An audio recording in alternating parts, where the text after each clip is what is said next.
decomposable, and the others are non-decomposable. Those which are able to...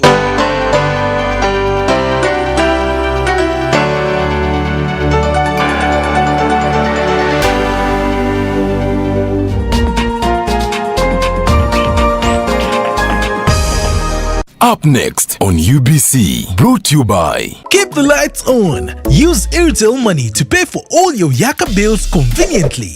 Open the My Airtel app to buy Yaka units. Airtel Money. Simple, secure, borderless.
Brought to you by...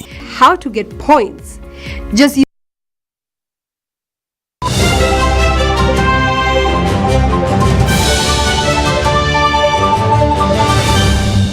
Brought to you by... We're here to build because at the end of the day, we're truly Ugandan.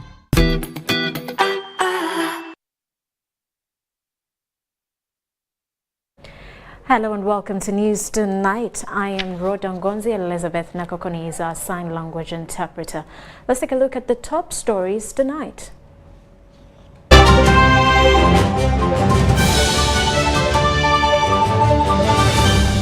Brought to you by... How to get points. Just use MTN to make calls, send SMS, load airtime, buy bundles, or pay for MTN subscription services. Everywhere you go, MTN.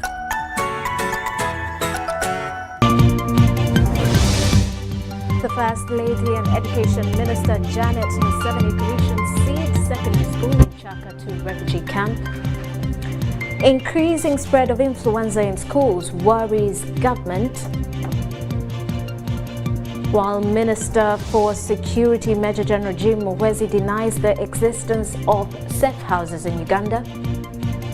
And in sports, FINA President promises to address Uganda's key challenges like infrastructure. Was brought to you by... Everywhere you go, MTN.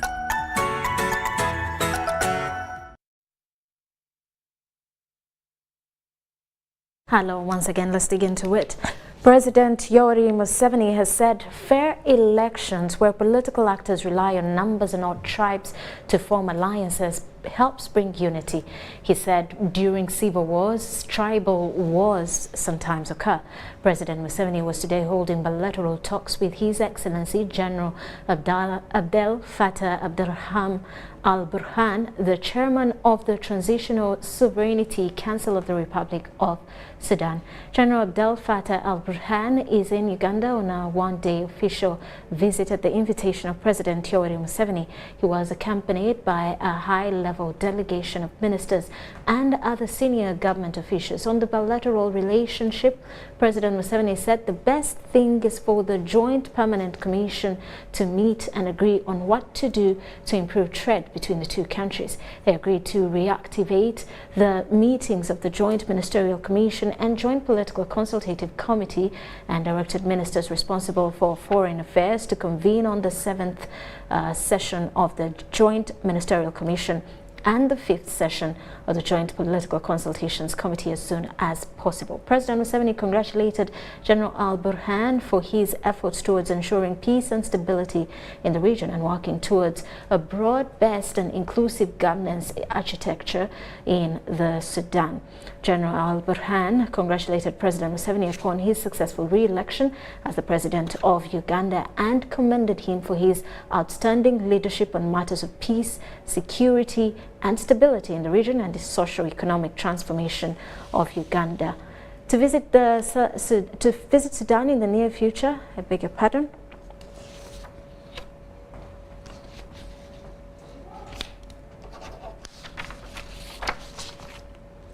Now, the Minister for Education and Sports, Janet Museveni, has commissioned 600-capacity secondary school in Chaka 2 refugee settlement camp, Chegegwa district. She reiterated government's commitment to empower refugees. Let's take a look. Those claps you hear are for welcoming you. The Bukere Senior Secondary School in Chaka 2 refugee settlement has the capacity of 600 people, with 35% students from the refugee host community. While opening this structure, Minister for Education and Sports, Janet Kataha Museveni, emphasized giving opportunity to displaced people. Very well. Education is a major intervention in the settlement of refugee communities because it gives hope to the refugee children and their parents.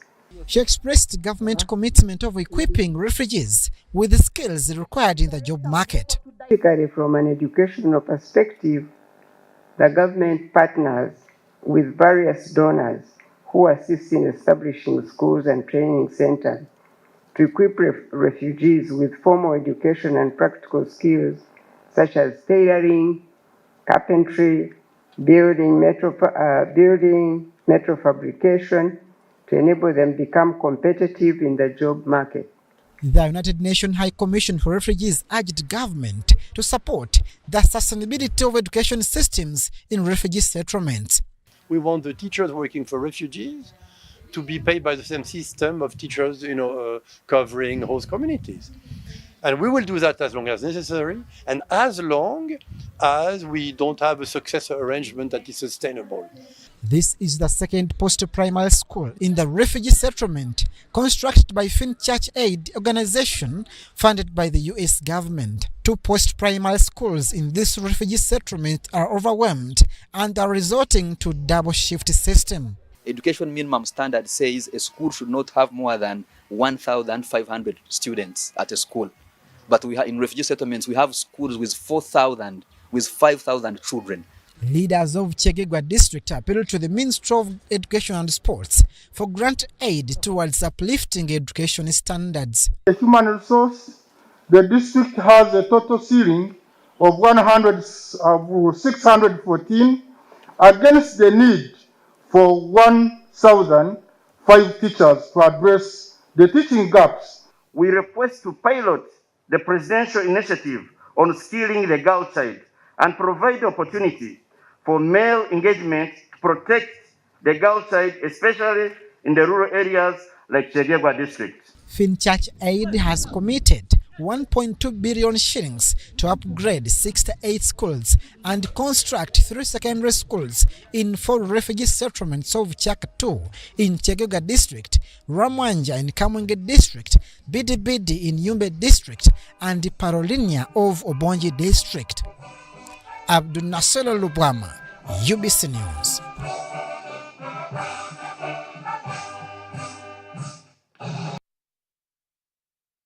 Now, the leader of opposition in Parliament, Matthias Impuga, has engaged delegates from the United States of America Department of State following allegations of torture by a section of security agencies. The delegation, led by U.S. Ambassador to Uganda, Natalia Brown, had a closed-door meeting in Parliament, which was also attended by National Unity Platform Party President Robert Kyagulanyi Ssentamu.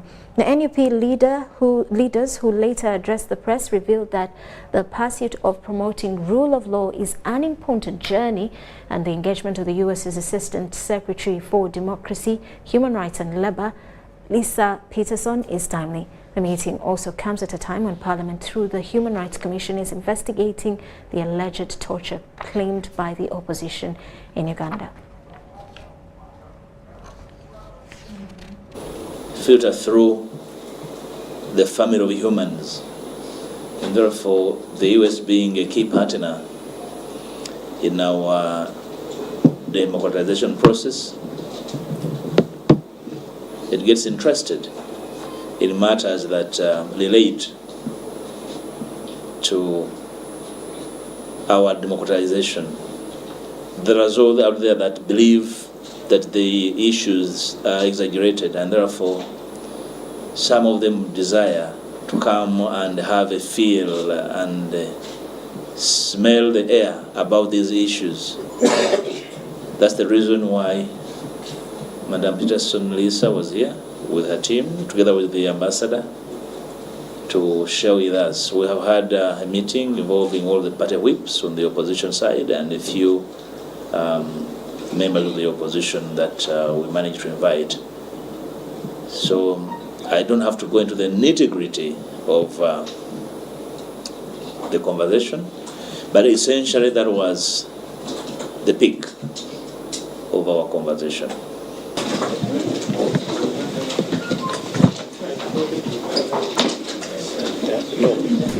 Meanwhile, Minister for Security Major General Jim Muhwezi has told the Human Rights Committee that there are no safe houses in Uganda.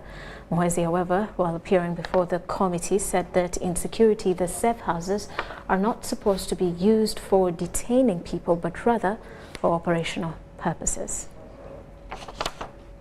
Major General Jim Muhwezi has appeared before the Human Rights Committee to answer issues related to the growing violation of people's rights and torture in the country.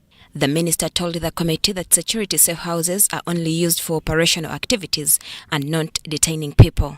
Okay, it could be a VIP, you know. It could be for work, which is not for the public, not in a training school, but you have a safe house where you train your people in a particular way. Those are the safe houses. But security agencies do not operate safe houses for purposes of detention. On the alleged increasing torture of suspects by security officers, the minister noted that government does not condone torture. On the use of drones, minister says security is free to use any type of vehicle while causing unrest. On the use of drones, minister says security is free to use any type of vehicle while causing an arrest. The committee later presented a list of some Ugandans who have gone missing since November 2020 and asked the minister to present a report on the matter. Has government taken interest in knowing who these people are? It's a tough situation because we can go to arrest a murderer with sirens. That we can do. How many we shall catch? Your guess is as good as mine. So we can come and say now that the people of Uganda have decided that the government must come in full force. So we say now, if you know you're going to arrest so and so in Jinja, put on sirens from Kampala so that everyone knows it is police coming. So even when court has ruled, has given bail, if the state has any reason, has another case against you, it can detain you and bring you back to court. So that's what happens. So using drones, I was telling the committee that drone is a name you have coined. They are vehicles. So the security may use those vehicles to transport people to detention centers, but gazetted detention centers. The committee also met with the Attorney General, who told them that government has so far spent $3.5 billion on compensating torture victims. Who are at fault, we have actually reached out and have started a conversation and have actually compensated some. Where we have found that the government was not at fault, Mr. Chairman, even if it resulted in a death, we are continuing with the defense of the position of government. Like I said before, we have and cannot shy away from the responsibility to maintain law and order. Which are unfortunate, and as government, when they happen, we investigate. And if our officer is responsible for torturing an individual, that officer has to be brought to book. And the person tortured should have remedies. And we have the person can register a case with the police or petition the Human Rights Commission. And as you have seen from previous reports, that the Human Rights Commission is active. It investigates these cases. Government has lost cases. Shamim Naiga, Gloria Gutabinchi, UBC News.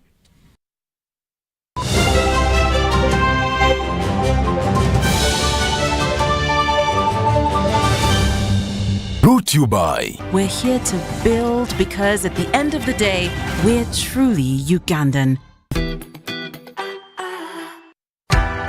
MBs are now bigger MBs only on MTN. When you load a daily band of 250 shillings, you no longer get 15 MBs, you get 30 MBs. For 500 shillings, you no longer get 40 MBs, you get 80 MBs. For 1,000 shillings, it's no longer 100 MBs, it's 180 MBs. Dial *150 *10 hash or use the My MTN app to load bigger daily bundles only on MTN.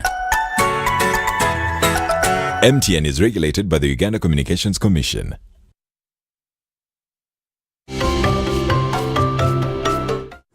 We've got Total Energies as one of our biggest clients. We are currently involved in provision of resettlement services for the Tilenga project. For 6 resettlement packages, the services are tailored towards land acquisition and ensuring that the resettlement is undertaken in line with IFC Performance Standard 5 as well as national legislation. Given the complexity of the projects that we're working on, staff have had that professional development because of the challenge presented by the projects. And given that it's the oil and gas industry where the requirements are usually stringent, we have improved brand recognition because we're able to meet those standards. So most clients that come to us know that if we can meet the standards, then our brand is good.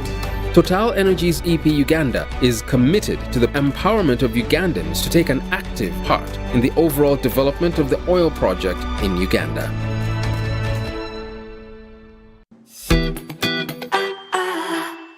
Enjoy convenience today with Airtel Money School Pay. Dial *185 hash. Select option 6, school fees. Select option 2, school pay. Select option 1, pay fees. Enter student number. Enter the amount. Enter the PIN number to complete payment. Beat the back-to-school hustle today. Pay school fees conveniently using Airtel Money. Airtel Money. Instant, secure, borderless. Where does it come from? That thing that makes us Ugandan. That thing that makes us different from everybody else. Where does it grow infinitely? Some say it's in our history, in our culture, and in our hearts, in our warm smiles and vast miles of coffee, dairy farmland, and amazing maize fields. It's in our inherent pursuit to always be better, to never stop growing and glowing. So you see, we are more than just a waving flag. We are a nation of sweat and skills, a nation of ideas and inventions. But what truly makes us Ugandan is our quest to improve the quality of life for Ugandans by creating sustainable jobs, businesses, and improving household incomes. That's what makes us Uganda Development Bank. Uganda Development Bank, inspiring development. There have always been hard times, but these days are harder than most. Everyone is hurting. Everyone needs help. But some among us are asking the question, what if we didn't have to go through life's hardest moments alone? What if we were in it together? And just by asking that question, he changed my son's life. He created an online crowdfunding platform for Ugandans to help raise money for each other. Thank you, Nixon, for helping me. This is a story of a regular Ugandan just like you, who harness the power of technology to provide a solution for us. How about you tell us your story? UG needs more of you. To share your story, visit airtel.co.ug/UG needs more of you or call or SMS 162. Airtel, the smartphone network.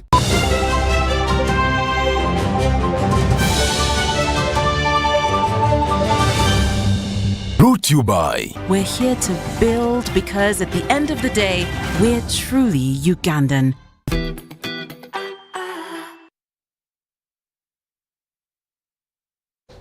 Welcome back. You are still watching News Tonight. Government has urged school heads to implement the set guidelines issued at the reopening of schools by Ministry of Health to reduce the spread of COVID-19. Now, while addressing the press at the Media Center in Kampala, State Minister for Primary Education Joyce Muriku Kaduchu revealed that there is an increase of flu and cough in schools due to the non-compliance to the SOPs. Following reports of increased flu and cough in schools, out of the 198 samples taken in one of the schools in Wakiso district, 58 had influenza A and 2 learners had influenza B. Receive these numbers, A, B, according how it comes.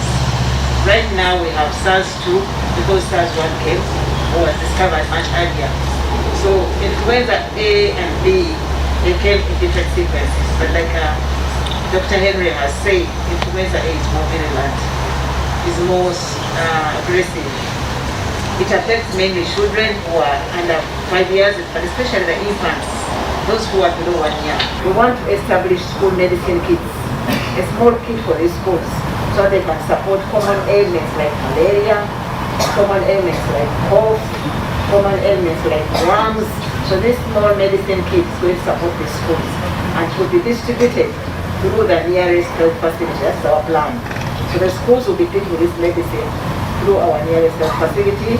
The Ministry of Education and Sports has now partnered with the Ministry of Health to fight this new occurrence of upper respiratory complications in schools. State Minister for Primary Education Joyce Muriku Kaduchu says school heads should comply to the set guidelines issued by the Ministry of Health to counter the spread of COVID-19. We are calling upon school authorities to strongly implement adherence to standard operating procedures such as use of face masks at all times and high hygiene, hand washing in classes, dormitories and all service points in all school environments. We are calling to action school authorities to improve and report early and follow up of cases and clusters by all schools. We are calling upon authorities to ensure students should maintain respiratory etiquette by covering mouth and nose when coughing and sneezing. And lastly, we are calling administrators to ensure students are kept hydrated by taking plenty of water or juice. In conclusion, we'd like to reassure the public to remain calm and vigilant in the wake of this outbreak of influenza A, as the country remains on high alert to avert any potential resurgence of COVID-19. We do not recommend closure of any learning institutions to prevent flu transmission. However, in extreme cases, in extreme circumstances, schools can only be closed with the approval and authorization of the... Let's take a quick break. This is News Tonight.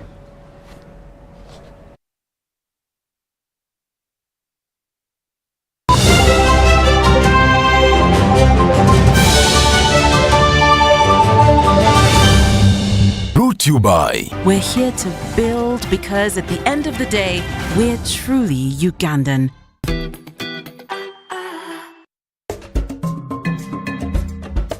Government of Uganda, through the Uganda Bureau of Statistics (UBOS), is undertaking nationwide census mapping aimed at providing an up-to-date list of enumeration areas and administrative units in the country ahead of the National Population and Housing Census of 2023. The UBOS field teams will be using Global Positioning Systems (GPS) for mapping all administrative infrastructure, households and other facilities such as hotels, schools, hospitals and water sources to facilitate production of the updated LC1, parish, sub-county and district area maps showing all the physical features and social amenities. The census mapping will further aid development of a countrywide data for information systems as a pillar for effective implementation of the parish development model. This is to appeal to the entire government leadership, all stakeholders and the general public to support the field teams that will be deployed across the country.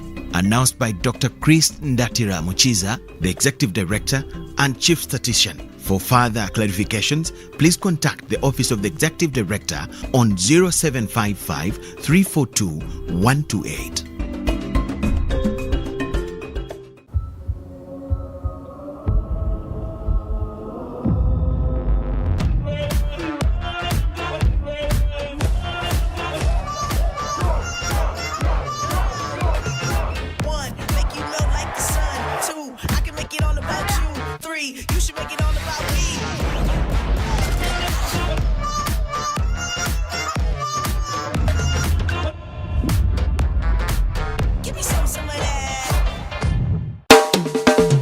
Are you a lender? Do you lend against movable properties such as motor vehicles, household items, farm produce, and so on? Let us help you lend in a safer way through Simple. Simple is the security interest in movable property registry system. It is an online register hosted by URSB for registration of security interest on movable property. For more information, call this toll-free number 0800100006 or log on to simple.ursb.go.ug. Simple. Safer lending, easier borrowing. This message was brought to you by Uganda Registration Services Bureau. Did you know that wasting water like that is causing harm to the environment? Did you know that water is vital for agriculture, industries, transport, energy, amidst other growing demands? You mean water is that important? Be in class now. Water resources are part of the environment, and their sustainable management and development is key in mitigating the increasing risks and shocks related to climate change. Join the Uganda Water and Environment Week 2022 from 28th to 25th March 2022 under the theme Water and Environment for Peace and Socio-Economic Transformation of Uganda, as we discuss the role of water and environment resource management and development in promoting peace and stability. The Uganda Water and Environment Week is organized by the Ministry of Water and Environment through the Water Resources Institute in collaboration with other partners. For more information, call 0782 662205 or 0753 153791. Get connected today with the My Airtel 4G smartphone and enjoy free data for 1 whole year worth 86,500 Uganda shillings. That's free 2 GB for the first month and free 1 GB for the next 11 months at only 250,000 Uganda shillings with free data for 1 whole year worth 86,500 shillings, making the effective price of the 4G phone 163,500 shillings only. Airtel, the smartphone network.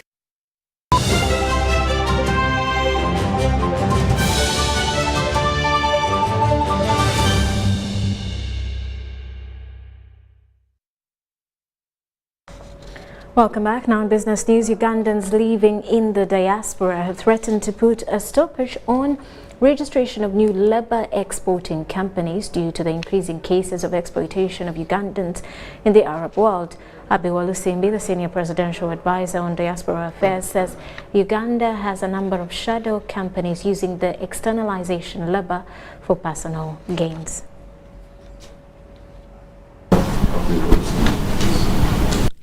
Several stakeholders in the externalization of Uganda's labour force converged at the President's office to forge ways on ensuring justice and welfare of Ugandan exported labour in the United Arab Emirates. The diaspora sector have vowed to propose a ban on the exportation of labour if the working conditions of Ugandan workers in the diaspora is not improved. Fortunately, the government listened to diaspora. They amended the law in 2009. But there are these Ugandans who have the passport of Uganda and the ID and the passport of country X, and they still don't want to do dual nationality. So immigration officer at Entebbe, they will not know. So you'll have to pay. To copy from the Americans, to copy from other people. There is no American you'll hear abusing their government from another country. You put out your very best.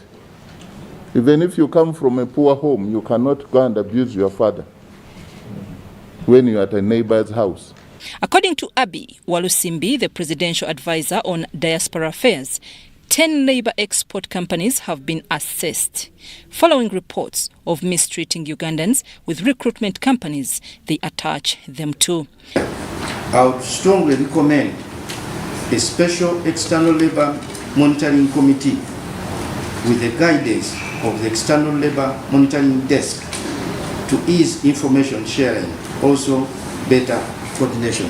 This is between the office of the president, the Minister of Gender, Foreign Affairs and Internal Affairs.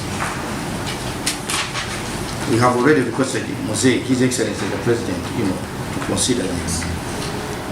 If this started with an immediate effect, we could also manage to handle the various outcries from Ugandans in the diaspora. Picking up innovative leadership so that the sector is guided by a clear vision and objective. Number 2, negotiating partnerships with suitable players around the globe. However, Arnold Bagubwaje, the Deputy Director, Bank of Uganda, says the youth working outside Uganda should be mindful of discipline while engaging with their employers. On the diaspora to keep on pushing all the government entities that are concerned around this thing to make it happen. As Bank of Uganda, we are committed, but we cannot do this on our own. The second thing is a partnership with the diaspora community, especially on KYC. KYC is know your customer. We're not working with the communities out there to reach out to their to their diaspora friends and let them know that, look, this is a safe investment. Nobody seeks to deport you because you're investing in government.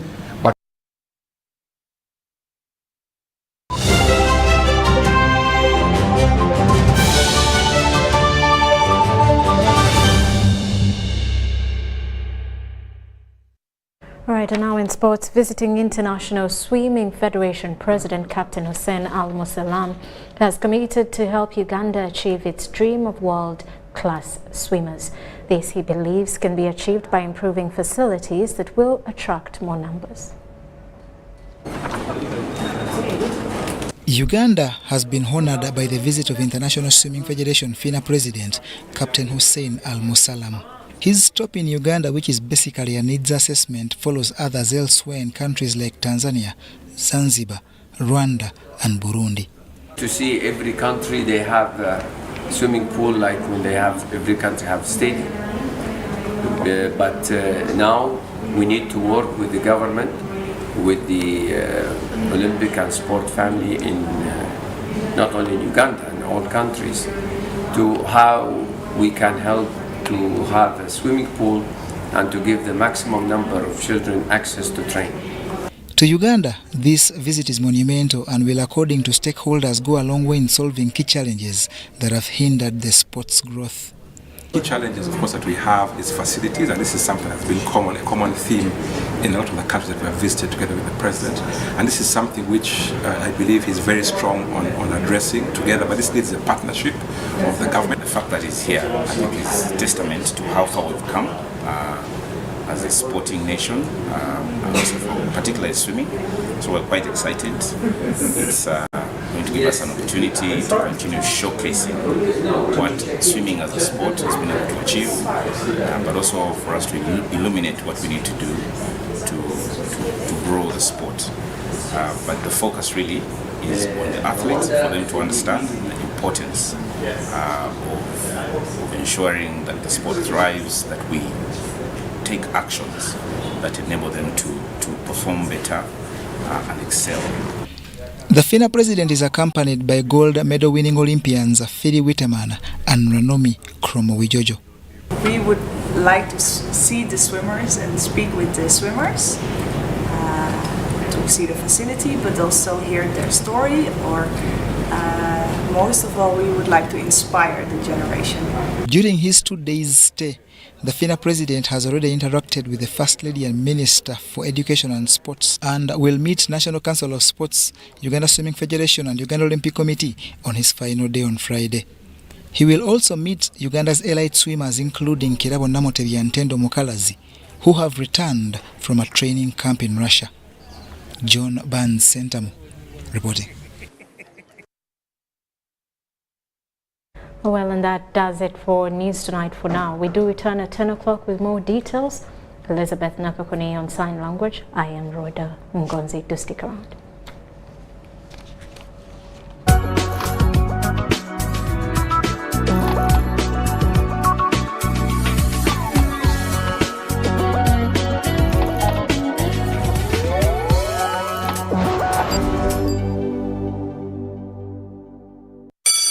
It's time to teach. Schools are open. In these days of COVID-19, teachers are not only giving knowledge, but protecting themselves and their students from the virus. As a teacher, you must ensure that students follow the set SOPs of always maintaining a distance of 2 meters from others in classrooms, dormitories, entertainment halls, school vans and playgrounds, wearing a washed and clean mask every day that covers their mouths and noses, and regularly washing their hands with soap and water. In addition to that, you must counsel students about stigma related to COVID-19 and discourage them from violence. Any violence against students from classmates, teachers or parents should be reported immediately to a school administrator or senior woman or man teacher for correction and further guidance. Ensuring everyone's safety is key, so make sure students are out of class by the official closing time. Let's share knowledge, not COVID-19. This message is supported by the Ministry of Health, Ministry of Education and Sports, and UNICEF. Stay safe. It's no secret that ICT makes learning easy. The strides made in our field could not be possible without it.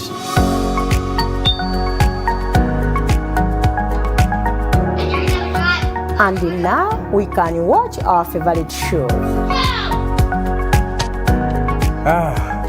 My radio is my best friend. UCC provides an enabling regulatory environment and policy guidance for healthy competition. We also facilitate ease of doing business in the communications sector through licensing, standardization, spectrum management, tariff regulation, rural communication development, and consumer empowerment. An informed consumer is an empowered consumer. UCC supports local content and innovations. Driving the development of a robust communication sector in Uganda is Uganda Communications Commission.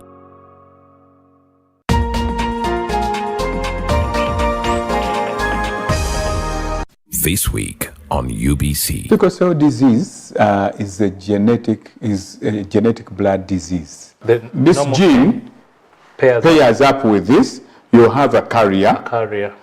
And then if this gene, this one, pairs up with this, you have also a carrier. Each year, over 400,000 babies are born with sickle cell disease. Of those, over 300,000 are born in the tropical Africa, sub-Saharan Africa. Annually, we have about 20,000 babies in Uganda, 20 to 25,000 babies born with sickle cell disease. If we don't intervene, by 5 years, 80% are dead. 1 out of every 7 Ugandans do carry this sickle cell gene. These babies who have sickle cell can grow. Please don't neglect them. There are people who, when they know the child has sickle cell, they say, now this one I'm not even taking to school. The Doc Talk Show.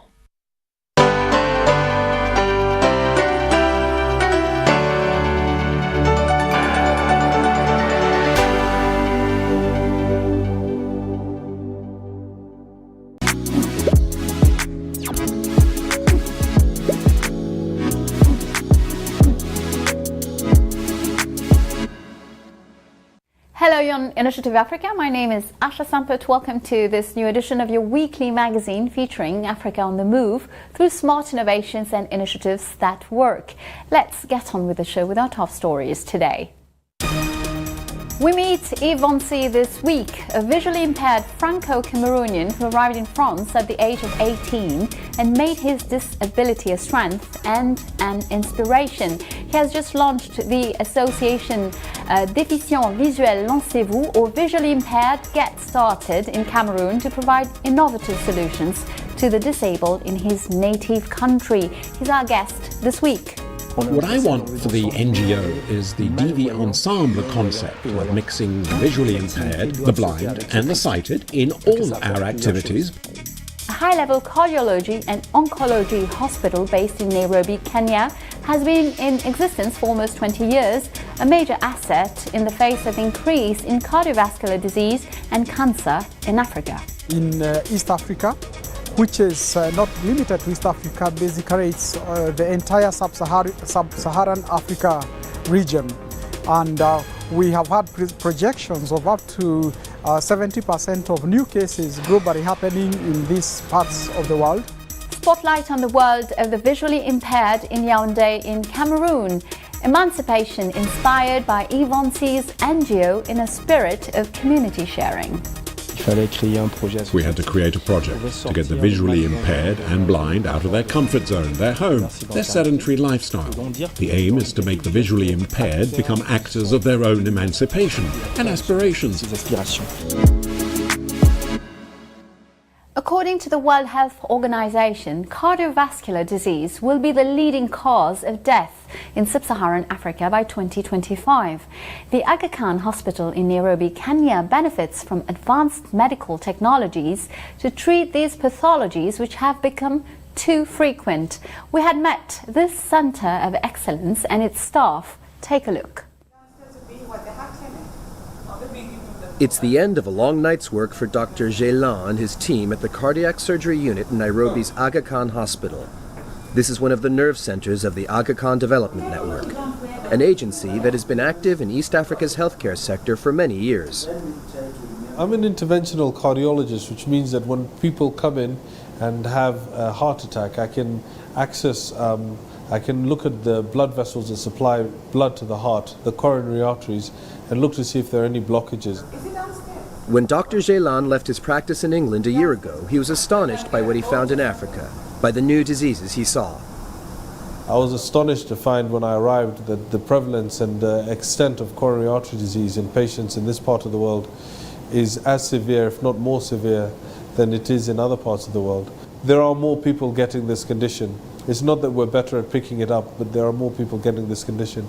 And there are lots of reasons why that might happen. The prevalence of diabetes, for instance, in this part of the world is increasing.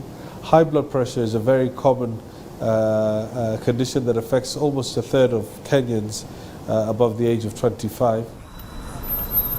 This private health clinic was founded in 1958 and is now the most respected in Nairobi. In another wing of the hospital, Dr. Makumi treats another disease that is relatively new to Africa. With the changes in lifestyle and growing industrial pollution, there has been a steady growth in the number of cancers. In Kenya, there are 20,000 deaths per year and 28,000 new cases. Over the last 2 decades, we have seen an increasing number of cancers in East Africa, which is not limited to East Africa, basically it's the entire sub-Saharan Africa region. And we have had projections of up to 70% of new cases globally happening in these parts of the world. Patients here will often refuse the appropriate treatment out of ignorance of an illness still misunderstood by many. we have to deal with a lot of patients who want to go and try traditional medicines, herbs and other local medicine, which are not helpful to them. And it's very, very challenging to make people change and understand that maybe they can get good response from chemotherapy or radiotherapy as opposed to traditional medicine.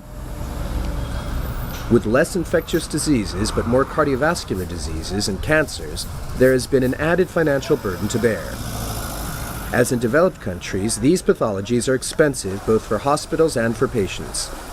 The new Aga Khan Center in Nairobi, with its pioneering techniques in cardiology and early screenings for cancers, cost $50 million. It is a daily challenge to find ways of providing cutting-edge treatment without leaving the least privileged behind. The AKDN healthcare system has been present in East Africa for decades. With its 4 hospitals and 66 consultancy clinics, as well as 5 healthcare centers in Tanzania, the network is finding ways to adapt to the changing situation. In this wide network, we are not integrated, through a coordinated system. So His Highness asked us to come together where he could see one integrated health system across East Africa that would be underpinned by teaching and capacity building, so that we are creating healthcare providers and healthcare professionals that are so much in shortage here, and that we are emulating world standards, internationally best standards, and we are doing research that is relevant to the diseases of this region, and it has to be replicable and it has to be financially sustainable. So you build systems that have good margins of operation that then can pay for education, can pay for serving the poor. So it's kind of like a Robin Hood. This approach to healthcare takes account of the patient's plight, focusing on their needs rather than their financial resources. To reach out to patients most in need, and this allows patients who, for instance, may not be able to afford a certain type of pacemaker, which could be life-changing or in fact life-saving, to apply through the welfare scheme and get access to these treatments. And what I would say is that I've been here for more than a year and I haven't even had one patient rejected by the welfare scheme. The increasing popularity of such vast integrated healthcare systems parallels the emergence of an ever more affluent middle class. People that will sooner no longer need to leave the continent to get the right treatment. Let's now meet our guest of the week. A social and solidarity entrepreneur, Ngonzi wanted to bring to his native country the concept of his association, Déficient Visuel Lancez-vous, which aims to break down the silos of visually impaired people by allowing them to live their dreams. He explained how to lance ce strass. Ngonzi, hello. You have just set up an NGO in Cameroon. What makes this one different from the others? Quite simply, the NGO that I'm launching in Cameroon, which is called DV Lancez, differs by the fact its support for the visually impaired people will be other NGOs that take care of people with all sorts of disabilities. That's because there are no NGOs that deal specifically with visual impairment. Aren't there enough organizations in Africa? Is the idea to bring a different approach with your own experience? There are some systems in place in Africa. There are, but support for those with a visual disability is different because it's complex. Here in Europe, there's a different concept, a different way of doing things. But down there, it's different because it's just considered part of life. Disabilities are not treated differently since there's no disability allowances. Disability payments exist, but not there. There is another way of helping. The need is for an